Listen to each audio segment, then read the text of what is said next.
공부해야 되는데 라고 계속 생각하면서 공부를 하고 있지 않은 당신, 지금 시험이 일주일도 채 남지 않았을 겁니다. 고등학교 때와는 다르게 대학생은 생각보다 상당한 자유도가 주어지죠. 강의를 듣는 시간의 절대량 자체는 고등학교 때보다 적습니다. 하지만 우리는 항상 공부하는 것에 스트레스를 느끼죠. 왜 그럴까요? 고등학생 때는 공부법에 대해 고민했지만 대학생 때는 공부하는 것 자체가 잘 안되는 게 고민인 분들 많을 겁니다. 오늘은 그것에 대하여 여러분들께 해결 방법을 말씀드리겠습니다. 바로 갑니다. 여러분은 시간과 공간을 지배해야 합니다. 환경 설정을 해야 한다는 것이죠. 여러분들이 공부를 하지 않는 게 의지가 부족해서 못하는 게 아닙니다. 여러분들이 의지력을 크게 발휘하지 않아도 될 좋은 환경을 만들어야 합니다. 그게 무슨 소리일까요? 예를 들어봅시다. PC방은 게임을 하기 좋은 환경이 되어 있고요. 영화관은 영화를 보기 좋은 환경이 만들어져 있습니다. 그렇다면 여러분들이 공부를 하려는 바로 그곳은 공부를 하기에 정말 좋은 환경인가요? 그렇다면 어떤 환경이 좋은 환경이고 여러분들이 어떻게 환경을 만들어야 할까요? 첫 번째는 공간에 대한 기준입니다. 장소 그 자체에 대해서 기준을 가져야 합니다. 여러분들의 마음이 편안하고 거슬리지 않는 곳, 그곳에서 공부를 해야 되고, 두 번째는 여러분들이 집중이 잘 되지 않는 경우에 공간을 바꿀 제2의 장소까지 파악해둬야 합니다. 왜 그럴까요? 첫 번째는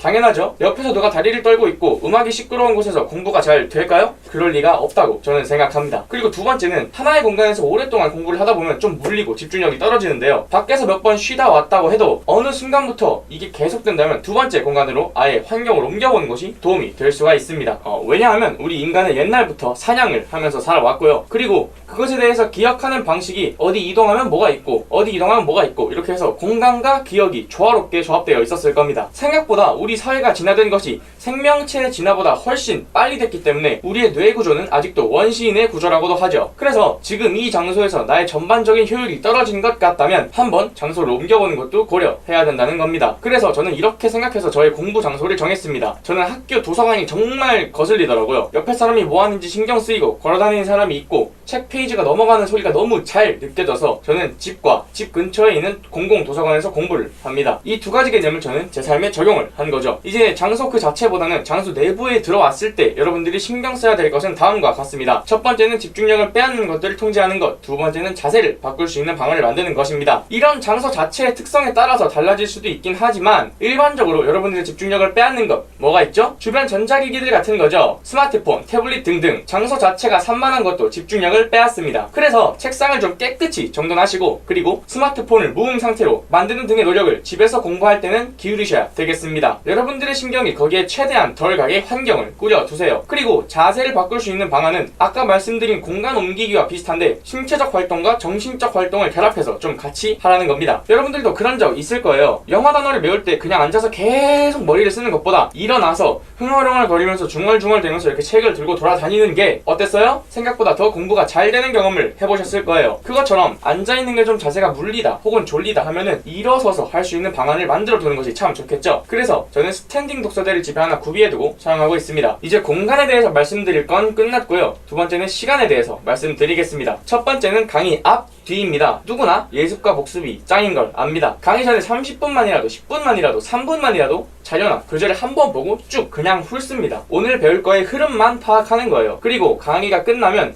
대부분 건물에 공부할 수 있는 곳이 조금이라도 있을 겁니다. 오늘 배운 게 뭔지 한 번만이라도 거기 가서 살펴보는 거예요. 정말 잠깐이라도 오늘 이거 했다. 그냥 이게 이거구나 정도만 살펴보는 겁니다. 도서관까지 가려는 부담을 굳이 스스로에게 주지 마세요. 이것이 가장 효율적인 방법입니다. 그날 배웠을 때 30분 보는 게 나중에 가서 기억이 날아갔을 때 1시간을 보는 것보다 훨씬 기억력과 능률에 도움이 될 겁니다. 정말 귀찮지만 습관들이면 좋아요. 그리고 나는 연강인데 어떡하죠? 라고 하는 분들은 자기가 원래 들어야 되는 첫 번째 강의 수업 전에 몰아보면 되겠죠. 가장 중요한 것은 교수님이 여러분들에게 강의를 하는 시간 그 앞 뒤에 먼저 훑어보고 다시 정리하는 시간을 짧게라도 가진다는 것이 굉장히 중요한 점입니다. 저번 학기 때는 제가 이걸 하지 않고 시험 기간에 돌입해서 정말 힘들었는데 이번 학기에는 이렇게 공부를 하고 보니까 그래도 역시 모르는 것이 있지만 생각보다 공부하는데 그렇게 어렵지 않더라고요. 여러분들을 위해 스스로 보험을 만들어 두십시오. 두 번째는 fixed time입니다. 고정된 시간이라는 거예요. 여러분들이 공부를 하지 않고 계속 공부해야 된다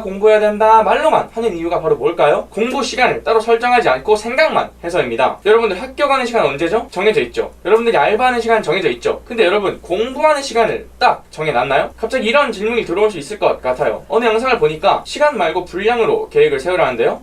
물론 맞죠. 그런데 대부분 고등학교 때 봤던 영상 아닌가요? 고등학생분들은 대부분 공부를 하는 시간이 학교 끝나고 학원 끝나고 독서실 혹은 집에 와서 라고 굉장히 픽스되어 있어요. 일정이 다 비슷하단 말이죠. 그런데 대학생의 경우는 그렇지 않습니다. 모두가 강의 시간이 다르고 모두가 스케줄이 다르고 모두가 알바하는 시간이 달라서 내가 언제 어느 시간을 공부 시간으로 빼내야 될지 명확히 하지 않으면 여러분들은 그냥 자유시간 사이에서 둥둥 떠다닐 수밖에 없어요. 그리고 그건 여러분들의 문제가 아니라 환경 설정이 안 돼서 그래요. 그래서 학교 강의 시간과 아르바이트 하는 시간을 캘린더에 전부 색칠을 해보시고 남은 시간들 중에 자신의 경험과 그리고 과목의 특성을 반영해서 여러분들의 픽스된 공부 시간을 만들어 보세요. 팁이 있다면 대부분 금요일 저녁은 노는 경우가 많고 동아리 이후에는 여러분들이 놀러가기 쉬워지기 때문에 오전에서 오후 사이에 여러분들이 학교에 있을 그 시간에 좀 잡아두는 걸 저는 추천드립니다. 변수가 생길 확률이 적은 시간이기 때문이에요. 그리고 플러스 2개의 꿀팁이 있습니다. 첫 번째는 자기 객관화입니다. 가장 중요한 것은 내가 매일 최상의 상태가 아니라는 것을 인지하는 겁니다. 어떤 날은 그냥 집중이 안 될 수도 있고 어떤 날은 좀 아플 수도 있고 그냥 기분이 좀 안 좋을 수도 있고 그렇죠. 하지만 여러분들이 계획을 세울 때는 대부분 나의 가장 효율적인 모습을 생각하면서 계획을 합니다. 그래서 시간 계획을 짤 때 컨디션이 안 좋아도 어느 정도까지는 할 수 있을까라고 생각해서 짜야 됩니다. 중간치로 보정을 해야 된다는 거예요. 두 번째는 과제와 시험 일정을 똑똑하게 꼼꼼히 적어두기입니다. 생각보다 여러분 교수님들마다 공지하는 방식이 너무나도 다양합니다. 매번 시험 시간 헷갈리는 사람이나 그리고 몰라가지고 정말 뒤늦게 부랴부랴 메일로 시험 시간을 물어보는 사람들이 꼭 나타나는 것 같아요. 하나하나 기억하려 하지 마시고 학교 공지사항에 올라왔던 직접 구두로 말씀하셨던 시험 일정에 대한 정보를 스스로 모아두는 습관을 만들어 두시기 바랍니다. 사실 뭐니뭐니 해도 전공법이 짱입니다. 엉덩이 힘으로 많이 투자해야 결과가 나올 확률이 높은 것은 매우 자명한 사실입니다. 그러나 이런 환경, 어떤 이런 루틴 시스템 체계를 여러분들의 몸에 체화시킬 수 있다면 그 전공법을 행하는데 좀 더 효율적으로 그리고 성과를 높이기에 좀 더 좋은 방향으로 갈 수 있습니다. 그렇다면 오늘의 결론입니다.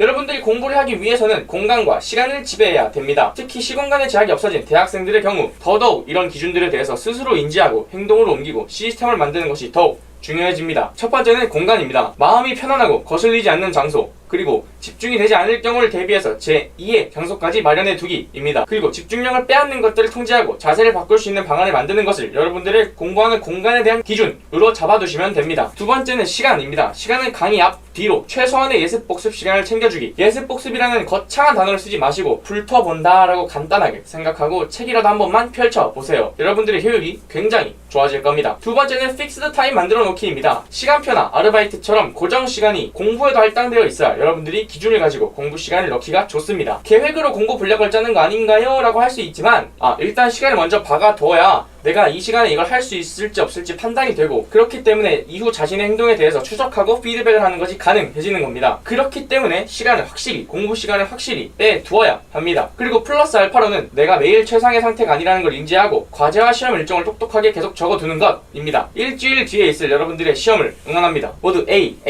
받으세요. 영상 봐주셔서 감사합니다.